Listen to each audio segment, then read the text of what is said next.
Hello friends, ரொம்ப ஈஸியாகவும் சிம்பிளாகவும் தைக்கக்கூடிய ஒரு ப்ளவுஸ் டிசைன் தான் வந்து பார்க்க போகிறோம்.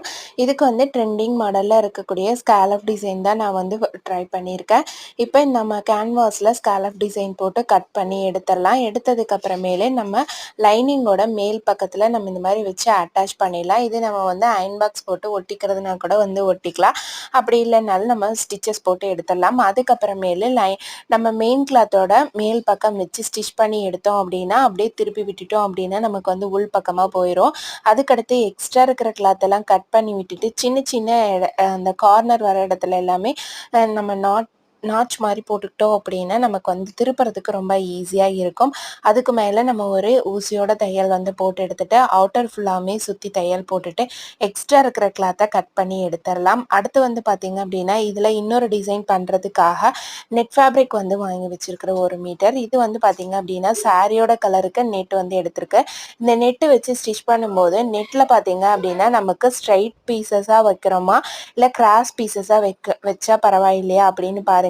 ஒவ்வொரு கிளாத் வந்து ஸ்ட்ரைட் பீசஸ் லூஸ் கொடுக்கும், ஒவ்வொரு பக்கம் வந்து நம்ம கிராஸ் பீசஸும் லூஸ் கொடுக்கும். அதனால நீங்கள் நெட்டை வந்து நல்லா இப்படி இழுத்து பார்த்தீங்க அப்படின்னாவே உங்களுக்கு தெரியும் எந்த சைடு நமக்கு நல்லா லூஸ் கொடுக்கும் அப்படின்னு.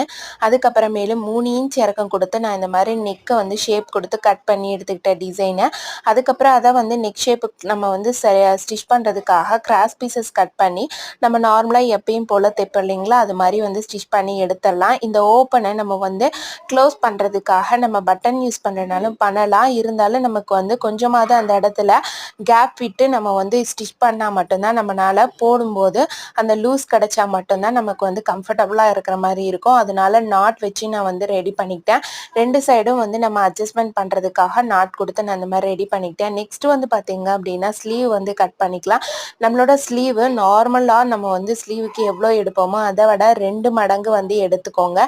எடுத்துட்டு நான் இந்த மாதிரி வந்து ஃப்ளீட்ஸ் பிடிச்சி எடுத்துக்கிறேன். அதுக்கு அடுத்து வந்து பார்த்தீங்க அப்படின்னா நம்ம வந்து ஸ்லீவ் வந்து கட் பண்ணிக்கலாம்.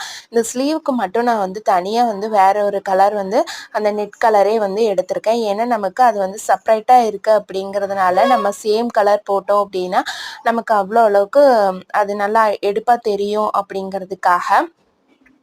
இப்போ இதுக்கு கீழே நான் பார்டர் வச்சு அட்டாச் பண்ணிட்டேன். அதுக்கு மேலே ஒரு தையலும் வந்து போட்டு எடுத்துக்கலாம். இப்போ நம்ம சேம் அளவு கட் பண்ணோம் இல்லைங்களா, அந்த ஸ்லீவை வந்து இப்போ நம்ம மேல் பக்கமாக வச்சு தைச்சு அப்படியே வந்து உள் பக்கமாக வந்து திருப்பி விட்டுட்டோம் அப்படின்னா ரொம்ப ஈஸியாக இந்த மாதிரி நம்ம பஃபுக்கு நாட் வச்சு பார்டர் கரையை வச்சு ஸ்டிச் பண்ணியிருக்கோம். ரொம்ப பார்க்குறக்கு அழகாக இருக்கும். ஃபைனலாக பார்த்தீங்கன்னா இதுதான் இதோட அவுட்லுக்கு. இதோட ஃபுல் வீடியோவும் நம்ம சேனலில்